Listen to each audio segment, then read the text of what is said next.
Hello दोस्तों, कैसे हैं आप सब। तो दोस्तों, हमारे चैनल में उत्तराखंड की निःशुल्क सीरीज चल रही है जिसमें कि आपको कंप्लीट कोर्स कराया जा रहा है। दोस्तों, हमारी उत्तराखंड जिला सीरीज चल रही है। उत्तराखंड जिला सीरीज में हम लोग पढ़ रहे थे देहरादून जिला। तो देहरादून जिले के 3 पार्ट हम लोग कंप्लीट कर चुके हैं। आज ये हमारा चौथा पार्ट होने वाला है। तो देखिए, आगे बढ़ने से पहले एक बात जान लेते हैं हम लोग। वो क्या है? ये 20 पुरिया गुफा के बारे में। उत्तरकाशी जनपद जब हम लोग पढ़ रहे थे तो वहाँ भी हमने 20 पुरिया गुफा का उल्लेख किया था। और देहरादून जनपद में भी हमने इस 20 पुरिया गुफा का उल्लेख किया हुआ है। तो आपको करना क्या है, ये 20 पुरिया गुफा कहाँ रहेगी? तो देखिए, जो 20 पुरिया गुफा है वो उत्तरकाशी जनपद में आपको कर लेना है। देखिए, उत्तराखंड की कुछ 2-3 किताबें थी, उनमें मैंने देखा था किसी में इसका उत्तर उत्तरकाशी है और किसी में इसका उत्तर देहरादून है। वैसे तो मैं आपको जो नोट्स से कवर करवाता हूँ उत्तराखंड की 4-5 किताबों से करवाता हूँ। तो सभी किताब में ये नहीं दे रखा है, कुछ 2-3 किताबों में है। तो इसको आपको करना क्या है, 20 पुरिया गुफा उत्तरकाशी इसको सही कर लेंगे। जो देहरादून जनपद में आपने 20 पुरिया गुफा लिखा हुआ है उसको आपको काट देना है। अगर ऑप्शन में आपको उत्तरकाशी जनपद नहीं मिलता है तब आप लोग देहरादून जनपद की ओर जा सकते हैं। वैसे आपको सबसे पहले जाना है उत्तरकाशी जनपद की ओर ही, क्योंकि यह उत्तरकाशी जनपद में ही है। तो चलिए हम लोग शुरुआत करते हैं आज की हमारी वीडियो की। देखिए, पिछली वाली वीडियो में हमने क्या पढ़ा था, बहुत सारे संस्थान, बहुत सारे आयोग, बहुत सारे अनुसंधान संस्थानों के बारे में हमने पढ़ा था। तो वहाँ पर मैंने आपको ये बताया था कि कुछ चीज़ें ऐसी हैं जिनको हमको डिटेल में पढ़ना पड़ेगा।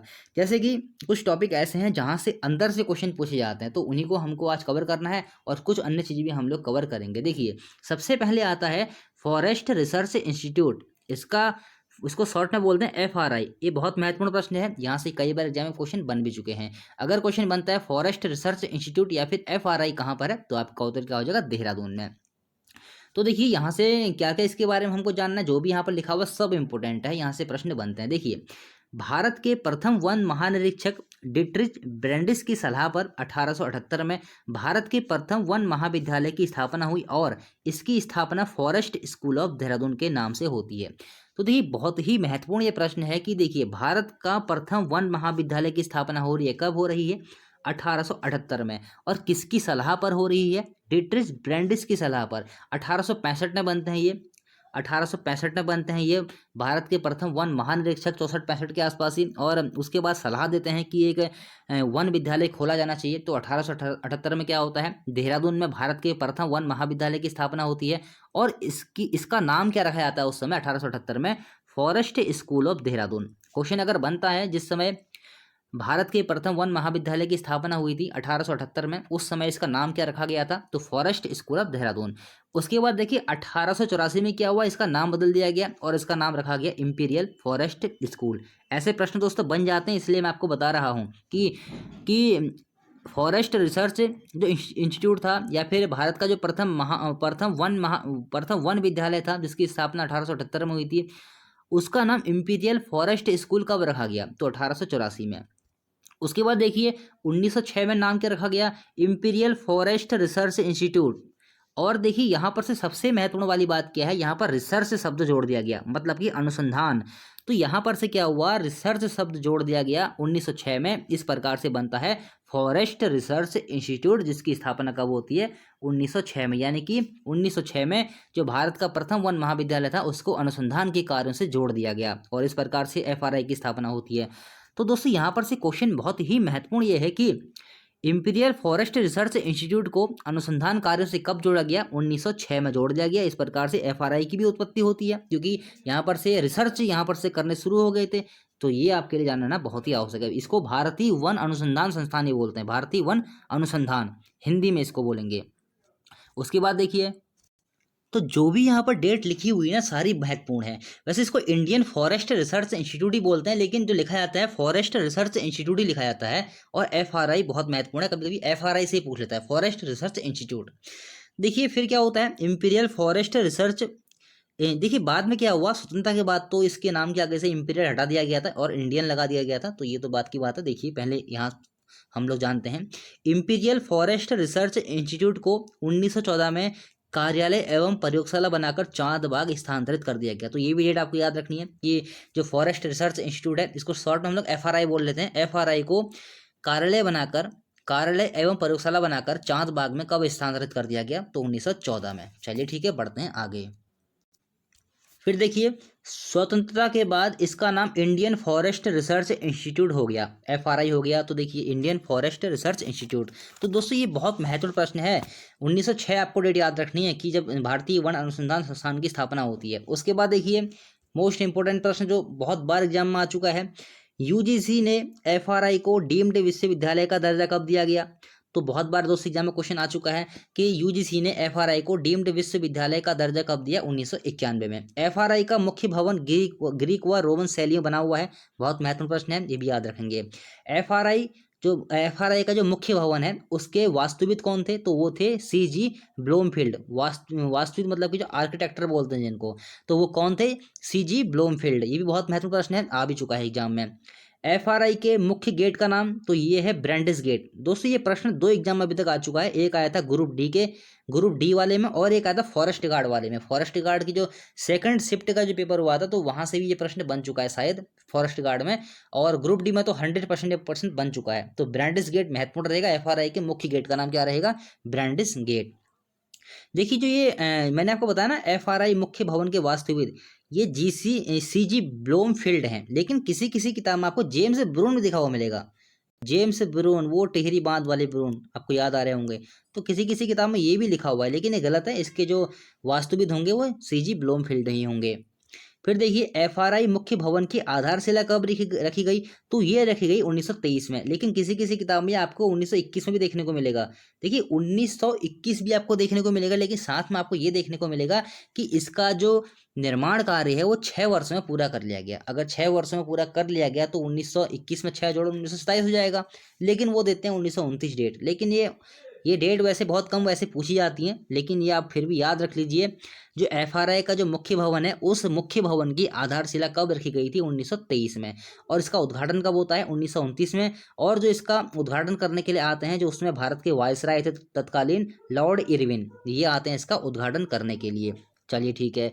उसके बाद देखिए एफआरआई के मुख्य भवन में, देखिए यहाँ पर एक बात और, जो सीजी ब्लोमफील्ड हैं, जो ये हम इस मुख्य भवन की बात कर रहे हैं ना, इसी मुख्य भवन के जो वास्तुविद थे वो कौन थे? CG Bloomfield. चलिए ठीक है।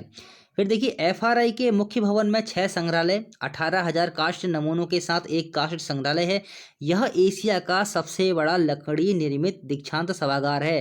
दोस्तों बहुत महत्वपूर्ण ये प्रश्न है कि एशिया का सबसे बड़ा लकड़ी निर्मित दीक्षांत सभागार कहाँ है? तो आपका उत्तर क्या हो जाएगा? एफआरआई देहरादून में। 1914 इसकी डेट मिलती है किसी किसी किताब में। 1914 में इसका निर्माण करवाया गया था। तो ये क्वेश्चन दोस्तों बहुत महत्वपूर्ण है कि एशिया का सबसे बड़ा लकड़ी निर्मित सभागार या दीक्षांत सभागार कहाँ पर है? तो एफआरआई देहरादून में रहेगा। उसके बाद देखिए एफआरआई में ही इंदिरा गांधी राष्ट्रीय अकादमी भी है। ये भी महत्वपूर्ण है। ये हालांकि इस क्वेश्चन को हम लोग पिछली वाली वीडियो में पढ़ चुके हैं, वहां मैंने आपको इसकी डेट भी दी थी कि इसकी स्थापना कब होती है। चलिए ठीक है, बढ़ते हैं आगे।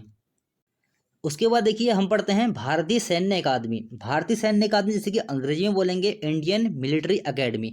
देखिए कभी कभी क्या होता है ना, आपके सामने पूरा नाम आपको देखने को नहीं मिलेगा एग्जाम में। हो सकता है IMA करके आपसे एग्जाम में प्रश्न पूछ ले, तो ये आपको पता होना चाहिए। देखिए जो इसकी स्थापना होती है 1 अक्टूबर 1932 को सर फिलिप चैडवुड वर्ल्ड के द्वारा होती है। अब देखिए यहाँ पर से एक बात और, 10 दिसंबर 1932 को ही क्या होता है? इसका औपचारिक उद्घाटन किया जाता है। यहाँ पर से आप लोग कन्फ्यूज नहीं होंगे। जो इसकी डेट महत्वपूर्ण है वो ये वाली डेट महत्वपूर्ण है, लेकिन किसी किसी किताब में आपको 10 दिसंबर देखने को मिलेगी। वो 10 दिसंबर जो डेट रहेगी वो रहेगी जो भारतीय सैन्य अकादमी का जो औपचारिक उद्घाटन किया गया था, उसकी ये डेट आपको देखने को मिलेगी। लेकिन जो भारतीय सैन्य अकादमी की जो स्थापना होती है वो कब होती है? 1 अक्टूबर 1932 को। ये आपको याद होना चाहिए।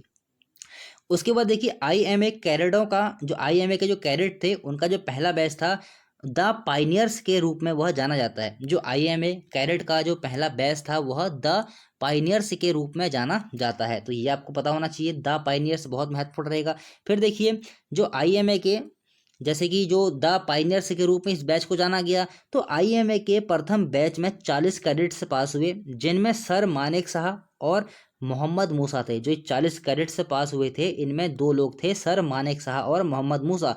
हमको ये 2 ही क्यों पढ़ने हैं? क्योंकि हमको ये इन दोनों से ही मतलब है, बाकी तो वैसे बहुत सारे थे, उनसे में कोई मतलब नहीं है। देखिए यहाँ से महत्वपूर्ण क्या रहेगा, मानेक शाह भारत के प्रथम फील्ड मार्शल बने तथा मूसा पाकिस्तान की सेना का प्रमुख बना। तो यहाँ पर से बहुत महत्वपूर्ण प्रश्न क्या रहेगा, भारत के प्रथम फील्ड मार्शल कौन बने? मानेक शाह।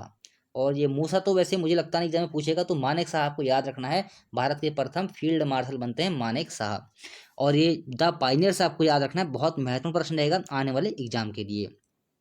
उसके बाद देखिए आईएमए पासिंग परेड में जवाहरलाल नेहरू ने निरीक्षण किया था। जब आईएमए का जो पहला बैच निकला था तो उसका जो निरीक्षण किया था वो जवाहरलाल नेहरू के द्वारा ही किया गया था। और देखिए आईएमए का आदर्श वाक्य क्या है, वीरता और विवेक। कहीं कहीं पर बुद्धि भी लिखा हुआ है, बुद्धि विवेक बात एक ही है, तो वीरता और विवेक या वीरता और बुद्धि आईएमए का आदर्श वाक्य है। आईएमए की मुख्य इमारत का नाम क्या है, जो भारतीय सैन्य अकादमी है उसका उस जो भारतीय सैन्य अकादमी है उसकी मुख्य इमारत का नाम क्या है, तो चैटवुड इमारत। और देखिए जो चैटवुड इमारत है इसका डिजाइन किसने तैयार किया, आर.टी. रसेल ने किया था लुटियंस की देखरेख में। लुटियंस आपको याद आ रहा होगा, संसद भवन कुछ ऐसा ही आपको याद आ रहा होगा, संसद भवन के डिजाइनकार ये भी यही थे लुटियंस। तो जो आईएमए का जो डिजाइन तैयार करेंगे आर.टी. रसेल करेंगे और लुटियंस की देखरेख में ये करते हैं। उसके बाद देखिए आईएमए में खेतरपाल ऑडिटोरियम का निर्माण कब होता है, तो ये होता है 1982 को। चलिए ठीक है, बढ़ते हैं आगे। उसके बाद देखिए Wadia institute of Himalayan geology, इसके बारे में भी थोड़ा बहुत हम लोग पढ़ लेते हैं। स्थापना कब होती है, 1968 में दिल्ली में। और देखिए देहरादून में कब स्थानांतरित इसको किया जाएगा, 1976 में। तो एग्जाम में अगर आपसे पूछे कि देहरादून में Wadia institute of Himalayan geology की स्थापना कब हुई थी, तो आप लोग 1968 नहीं करेंगे, 1976 ही इसका उत्तर देंगे। यहाँ पर से ऐसी गलती मत कर देना। चलिए ठीक है। अब ये Wadia institute of Himalayan geology क्या है, यह भूगर्भ विज्ञान से संबंधित है। मतलब जो भूगर्भ जो विज्ञान रहेगा उसी के कार्यों से ये संबंधित रहेगा। ऐसे प्रश्न बन जाते हैं कभी कभी कि Wadia institute of Himalayan geology का संबंध किससे है, तो भूगर्भ विज्ञान से ये संबंधित रहेगा। चलिए ठीक है। फिर देखिए उत्तराखंड विद्युत नियामक आयोग कहाँ पर है, तो ये है देहरादून में। देखिए यहाँ से सबसे महत्वपूर्ण प्रश्न क्या है, उत्तराखंड विद्युत नियामक आयोग से सबसे महत्वपूर्ण प्रश्न ये है, राज्य में विद्युत व्यवसाय के विनियमन तथा विद्युत दरों के निर्धारण हेतु यह आयोग बनाया गया है। कितना महत्वपूर्ण दोस्तों ये प्रश्न है, बहुत सारे बच्चों ने क्वेश्चन छोड़ रखा होगा, मुझे पता है आपकी परीक्षा वाणी में दिया हुआ है बहुत बड़े बड़े शब्दों में, हालांकि बहुत सारे बच्चों ने इसको छोड़ा होगा। तो उत्तराखंड विद्युत नियामक आयोग का जो मतलब कार्य रहेगा वो क्या रहेगा, राज्य में विद्युत व्यवसाय के विनियमन तथा विद्युत दरों का निर्धारण करना है, इसका कार्य रहेगा। और ये कहाँ पर है आयोग, ये है देहरादून में। उसके बाद देखिए उत्तराखंड पावर कॉरपोरेशन लिमिटेड, जिसको हम लोग यूपीसीएल बोलते हैं शॉर्ट फॉर्म में, देहरादून में स्थित है। यह कब बनता है, 2001 में बनता है। बहुत महत्वपूर्ण प्रश्न है, एग्जाम में दोस्तों आते रहते हैं ऐसे प्रश्न, छोड़ने बिल्कुल भी नहीं है। उत्तराखंड विद्युत निगम कब बनता है, 1 अप्रैल 2001 को। चलिए ठीक है। फिर देखिए power transmission corporation of Uttarakhand limited की स्थापना देहरादून में कब होती है, 1 जून 2004 को। ये दोस्तों बहुत महत्वपूर्ण प्रश्न है। देखिए 3 क्वेश्चन है, एक ही जैसे क्वेश्चन है। विद्युत निगम हो गया, ये यूपीसीएल वाला हो गया, और ये ट्रांसमिशन कॉरपोरेशन वाला हो गया। तो ये तीनों क्वेश्चन आपको याद होने चाहिए। उसके बाद देखिए प्रौद्योगिकी प्रबंधन संस्थान, या फिर इसको शॉर्ट में हम कहें आईटीएम, यह कहाँ पर है, देखिए यह मसूरी में है। और यह मसूरी में डीआरडीओ का प्रमुख प्रशिक्षण संस्थान है। बहुत महत्वपूर्ण दोस्तों प्रश्न है कि आपसे प्रश्न पूछा जाएगा प्रौद्योगिकी प्रबंधन संस्थान कहाँ पर है, तो मसूरी में है। क्या है ये, डीआरडीओ का प्रमुख प्रशिक्षण संस्थान है। इसकी स्थापना कब होती है, 1962 में। उसके बाद देखिए मसूरी लाइब्रेरी की स्थापना कब होती है, 1843 में। बहुत महत्वपूर्ण प्रश्न है। चंद्र कुंवर बर्तवाल शोध संस्थान कहाँ पर है, तो ये है देहरादून में। मोस्ट इंपोर्टेंट प्रश्न है आने वाले एग्जाम के लिए कि चंद्र कुंवर बर्तवाल शोध संस्थान कहाँ पर है, देहरादून में। और देखिए जो ये Wadia institute of Himalayan geology है ना, इसके जो संस्थापक थे वो थे डी.एन. वाडिया। इसको भी नोट कर लेंगे, डी.एन. वाडिया इसके रहेंगे संस्थापक, ये भी आपको नोट कर देना है। चलिए ठीक है, बढ़ते हैं आगे। उसके बाद देखिए हिमालय म्यूजियम कहाँ पर है, तो हिमालय म्यूजियम हो जाएगा ऋषिकेश में। देखिए एक बात और, हिमालय म्यूजियम कहाँ पर हो जाएगा, ऋषिकेश में। और इसी के साथ एक आता है हिमालय संग्रहालय। ये 2 अलग अलग प्रश्न है, यहाँ पर से आपको कंफ्यूज नहीं होना है। एक प्रश्न आता है कि हिमालय संग्रहालय में, लिख लेता हूँ पहले। देखिए एक प्रश्न आता है कि हिमालय म्यूजियम कहाँ पर है, तो आपका उत्तर क्या हो जाएगा, हिमालय म्यूजियम ऋषिकेश में है। अगर प्रश्न ये बनता है कि हिमालय संग्रहालय कहाँ पर है, तो आपका उत्तर क्या हो जाएगा, कुमाऊं विश्वविद्यालय के इतिहास के परिसर में। कुमाऊं यूनिवर्सिटी है जो नैनीताल में, तो कुमाऊं विश्वविद्यालय के इतिहास परिसर में। कुमाऊं यूनिवर्सिटी ऐसे लिख लेंगे, कुमाऊं यूनिवर्सिटी विश्वविद्यालय, या हिंदी में लिखें अंग्रेजी में लिखें कैसे भी लिखें, कुमाऊं यूनिवर्सिटी के इतिहास के परिसर में हिमालय संग्रहालय स्थित है। और हिमालय म्यूजियम कहाँ हो जाएगा? ऋषिकेश में। चलिए ठीक है। उसके बाद देखिए लघु उद्योग विकास बैंक कहाँ है? तो ये है देहरादून में। और देखिए लघु उद्योग सेवा संस्थान कहाँ है? तो ये है हल्द्वानी में। अलग अलग प्रश्न हैं, ऐसे ही आपको याद करने हैं। लघु उद्योग विकास बैंक देहरादून में स्थापित है और लघु उद्योग सेवा संस्थान कहाँ पर हो जाएगा? हल्द्वानी में। एक प्रश्न और नोट कर लेंगे, ये सिस्टर बाजार कहाँ पर है? सिस्टर बाजार, तो सिस्टर बाजार रहेगा मसूरी में। अगली वाली वीडियो में नोट भी करवा दूंगा कि सिस्टर बाजार कहाँ पर है। तो सिस्टर बाजार कहाँ पर है? मसूरी में। चलिए ठीक। उसके बाद देखिए हम लोग बात करते हैं देहरादून जनपद के स्कूल, कॉलेज और शिक्षा संस्थान। देखिए बहुत सारे शिक्षा संस्थान, बहुत सारे स्कूल, बहुत सारे कॉलेज देहरादून में स्थित हैं। मतलब अनगिनत हैं, मतलब हम लोग गिन भी नहीं सकते, इतने सारे वहाँ पर शिक्षा संस्थान हैं। हर किसी को तो हम लोग नहीं पढ़ सकते हैं, ना ही याद कर सकते हैं, और ना ही उनके बारे में एग्जाम प्रश्न बनता है। तो जो प्रतिष्ठित हैं, जो पुराने हैं, जहाँ से एग्जाम में प्रश्न बनते हैं, उन्हीं के बारे में हम लोग अध्ययन करेंगे। तो देखिए पहला आता है सेंट जॉर्ज कॉलेज। ये कहाँ पर है? मसूरी में। इसकी स्थापना कब होती है? 1853 में। जिसके बारे में जितनी जानकारी मिलती है उतना ही हम लोग उसका अध्ययन करेंगे। फिर देखिए वेलहेम गर्ल्स हाई स्कूल कहाँ पर है? देहरादून में। 1857 में इसकी स्थापना होती है। लंडौर लैंग्वेज स्कूल कहाँ पर है? मसूरी में। 1870 में इसकी स्थापना होती है। Wynberg Allen college, Allen school कहाँ पर हो जाएगा? मसूरी में। 1887 में इसकी स्थापना होती है। ये दोस्तों प्रश्न पूछे जाते हैं, इग्नोर नहीं करना, ये सारे क्वेश्चन पूछे जाते हैं कि ऐसे पूछेगा। वैसे स्थापना वर्ष तो कम पूछता है, लेकिन अधिकांश ये पूछ लेता है कि वाइन वर्ग एलन स्कूल कहाँ पर है? मसूरी में। लंडौर लैंग्वेज स्कूल कहाँ पर है? मसूरी में। ऐसे प्रश्न बहुत पूछे जाते हैं एग्जाम में। उसके बाद देखिए ओक ग्रोव स्कूल जिसकी स्थापना 1888 में हुई थी, और वुड स्टॉक स्कूल जिसकी स्थापना 1901 में हुई थी, ये कहाँ पर है? मसूरी, देहरादून में। Convent of Jesus and Mary कहाँ पर हो जाएगा? ये हो जाएगा देहरादून में। इसकी स्थापना कब होती है? 1902 में। उसके बाद देखिए महादेवी कन्या पाठशाला जिसकी स्थापना होती है 1902 में, और द एशियन स्कूल ये कहाँ पर हो जाएंगे? देहरादून में। फिर देखिए कर्नल ब्राउन कैम्ब्रिज स्कूल कहाँ पर है? देहरादून में। स्थापना कब होती है? 1926 में। चलिए ठीक है, बढ़ते हैं आगे। फिर देखिए सेंट जोसेफ एकेडमी ये कहाँ पर है? देहरादून में। और इसकी स्थापना कब होती है? 1934 में। यहाँ से एक प्रश्न बहुत महत्वपूर्ण रहेगा। इस एकेडमी से भारत को अब तक 3 सेनाध्यक्ष मिल चुके हैं। कौन कौन से? सुशील कुमार, विष्णु भागवत और विजय सिंह शेखावत। ये दोस्तों प्रश्न पूछे जाएंगे एग्जाम में, आपके आने वाले एग्जाम में आपसे प्रश्न पूछे जाएंगे। पहला प्रश्न तो ये महत्वपूर्ण रहेगा, सेंट जोसेफ एकेडमी कहाँ पर है? देहरादून में। स्थापना 1934 में। और यहाँ से कौन तीन नौसेनाध्यक्ष मिल चुके हैं इस एकेडमी से? सुशील कुमार, विष्णु भागवत और विजय सिंह शेखावत। द दून कॉलेज कहाँ पर है? देहरादून में। 1934 में इसकी स्थापना होती है। इसकी स्थापना कौन करते हैं? सतीश रंजन दास। बहुत बार दोस्तों एग्जाम में प्रश्न बन चुका है कि दून कॉलेज की स्थापना किसने की थी? सतीश रंजन दास ने। कब की थी? 1900। ये दोस्तों मुझे लगता है डेट थोड़ी कंफ्यूज कर रही है। देखिए जो द दून कॉलेज रहेगा ना, इसकी स्थापना होगी 1935 में। ये 1934 गलत लिखा हुआ है, इसको आपको सही करना है। 1935 में इसकी स्थापना होती है द दून कॉलेज की। और किसके द्वारा होगी? सतीश रंजन दास के द्वारा इसकी स्थापना होती है। कब? ये 1934 आप लोग काट देंगे, 1935 इसको कर लेंगे। बार बार आपसे कह रहा हूं कि दून कॉलेज की स्थापना कब होती है? 1935 में। एग्जाम में प्रश्न बन भी चुका है, और सतीश रंजन दास के द्वारा इसकी स्थापना की गई थी। और देखिए ये महत्वपूर्ण क्यों है? क्योंकि यह भारत का प्रथम पंजीकृत स्कूल है। कौन सा? द दून कॉलेज भारत का प्रथम पंजीकृत स्कूल है। और इसकी स्थापना कब होती है? 1935 में। वेलहम बॉयज स्कूल देहरादून में है। 1937 में इसकी स्थापना होती है। बाइटलैंड स्कूल कहाँ पर है? देहरादून में। 1958 में इसकी स्थापना होती है। डीएवी कॉलेज कहाँ पर है? देहरादून में। 1902 में इसकी स्थापना होती है।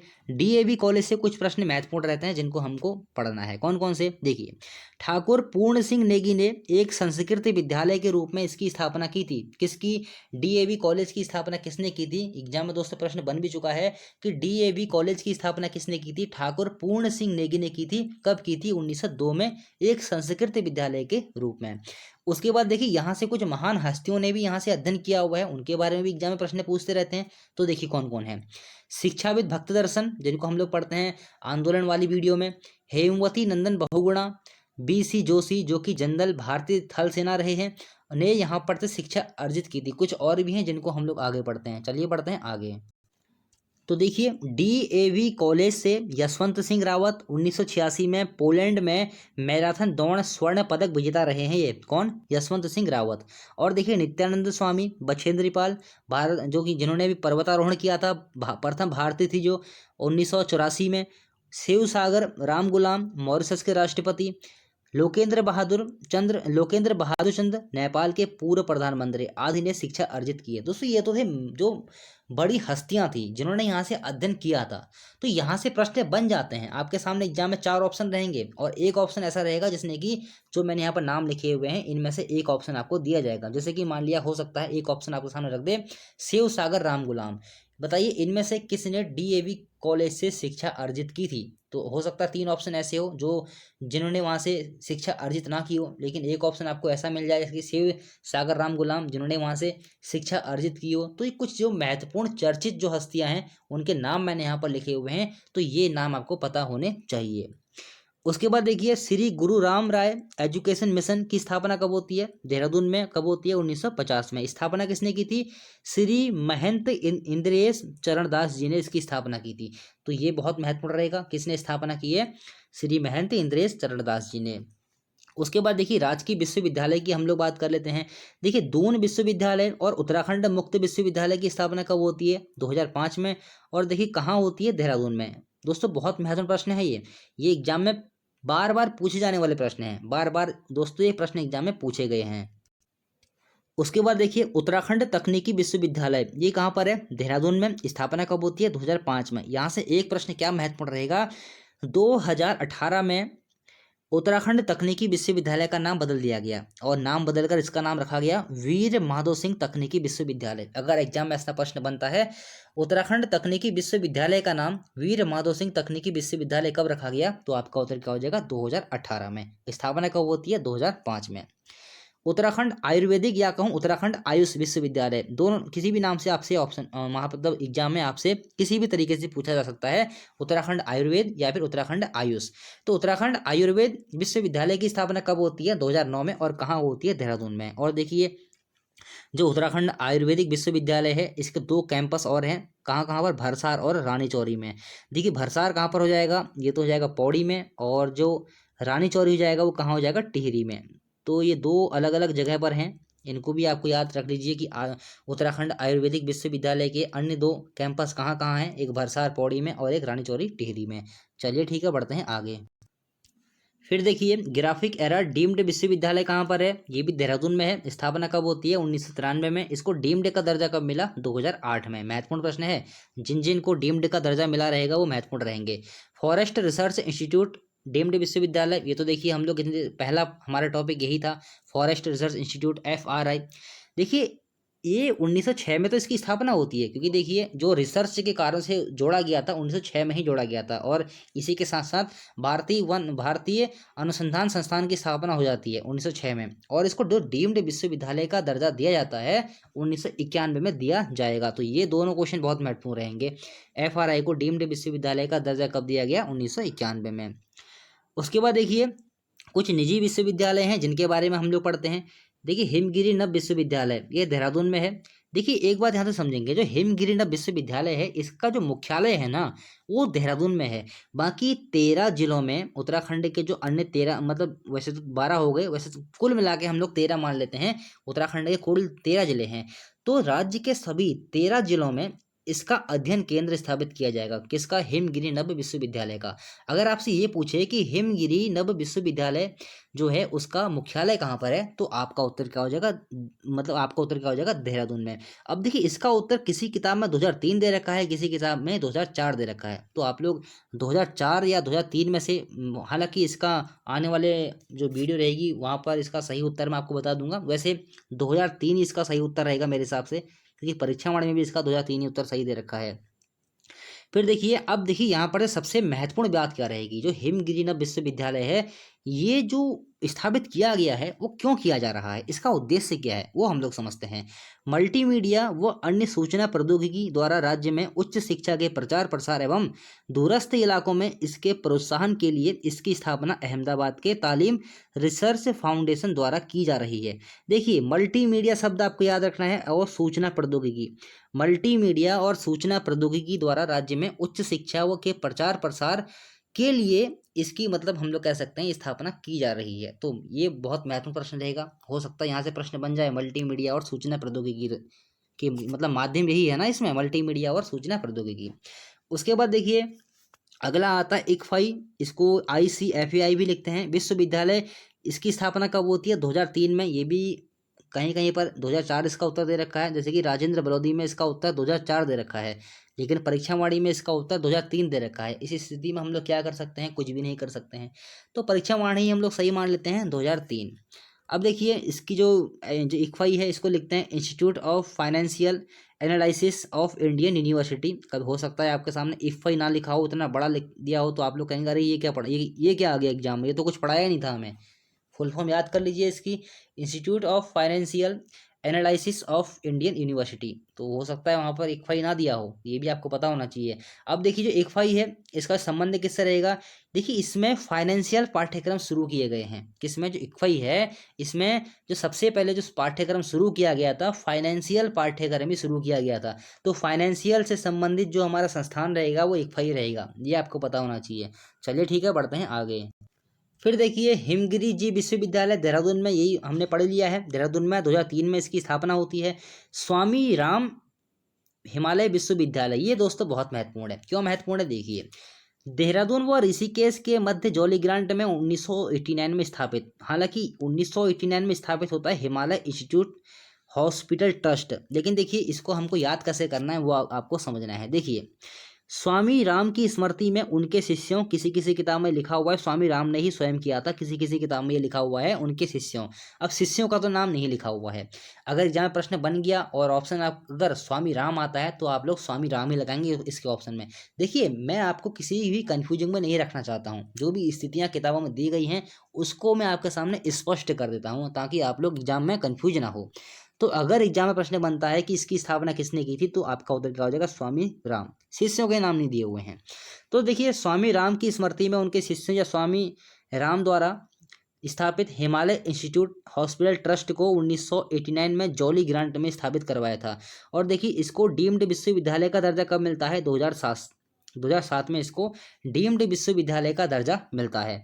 उसके बाद देखिए हिमालय इंस्टीट्यूट हॉस्पिटल ट्रस्ट के अंतर्गत एक मेडिकल कॉलेज, एक स्कूल ऑफ नर्सिंग तथा एक ग्राम्य विकास केंद्र है। तो जिस समय 1989 में ये हिमालय इंस्टीट्यूट हॉस्पिटल ट्रस्ट की स्थापना की गई थी, उसी समय में इन 3 चीज़ों की भी स्थापना 1989 में ही इस ट्रस्ट के माध्यम से की गई थी। तो यहाँ पर से देखिए क्वेश्चन कैसे बनेगा। देखिए पहली बात तो ऐसे प्रश्न बन सकता है कि जो हिमालय इंस्टीट्यूट हॉस्पिटल ट्रस्ट है, इस ट्रस्ट के मेडिकल कॉलेज को उत्तराखंड का पहला मेडिकल कॉलेज होने का गौरव प्राप्त है। तो यहाँ से ऐसा प्रश्न बन सकता है कि उत्तराखंड का पहला मेडिकल कॉलेज कौन सा था। तो उस स्थिति में आपको नाम क्या लिखना है वहाँ पर? हिमालय इंस्टीट्यूट हॉस्पिटल ट्रस्ट, यहाँ पर ये नाम आ जाएगा। एक मेडिकल कॉलेज का नाम नहीं आएगा, क्योंकि देखिए खाली मेडिकल कॉलेज खुला है वहाँ पर, लेकिन उसको किस नाम से है? Himalaya institute hospital trust. अगर एग्जाम में प्रश्न बनता है उत्तराखंड का पहला मेडिकल कॉलेज होने का गौरव किसे प्राप्त है, तो हिमालय इंस्टीट्यूट हॉस्पिटल ट्रस्ट। और देखिए इसकी हिमालय इंस्टीट्यूट हॉस्पिटल ट्रस्ट की स्थापना कब हुई थी? 1989 में। हिमालय इंस्टीट्यूट हॉस्पिटल ट्रस्ट को डीम्ड का दर्जा कब मिलता है? 2007 में। और देखिए अब यह राज्य का प्रथम मेडिकल विश्वविद्यालय भी हो गया है। उत्तराखंड का प्रथम मेडिकल विश्वविद्यालय कौन सा है? हिमालय इंस्टीट्यूट हॉस्पिटल ट्रस्ट ही उत्तराखंड का प्रथम मेडिकल विश्वविद्यालय है।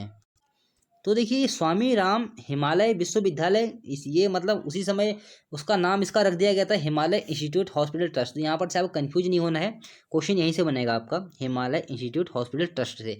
डेट क्या क्या महत्वपूर्ण है? 1989 महत्वपूर्ण है, 2007 महत्वपूर्ण है, और प्रथम ये आपको याद, ये वाला पूरा ग्राफ आपको याद होना चाहिए, ये पूरा ग्राफ आपको याद होना चाहिए।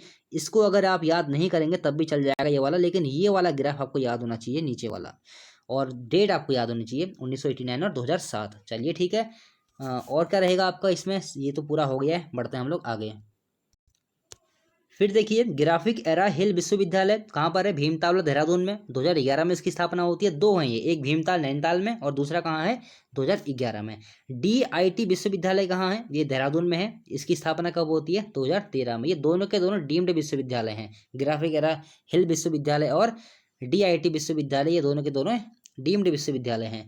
फिर देखिए IMS यूनिसन विश्वविद्यालय कहाँ पर है? देहरादून में, 2013 में इसकी स्थापना होती है। उत्तरांचल विश्वविद्यालय कहाँ पर है? देहरादून में, 2013 में इसकी स्थापना होती है। श्री गुरु रामराय विश्वविद्यालय कहाँ है? देहरादून में, 2017 में इसकी स्थापना होती है। उत्तराखंड तकनीकी विश्वविद्यालय आपको पढ़ा ही चुका हूँ अभी, जो जहाँ पर मैंने आपको बताया था वीर माधो सिंह इसका नाम रख दिया गया था, तो 2005 में इसकी स्थापना होती है। कहाँ पर है? देहरादून में।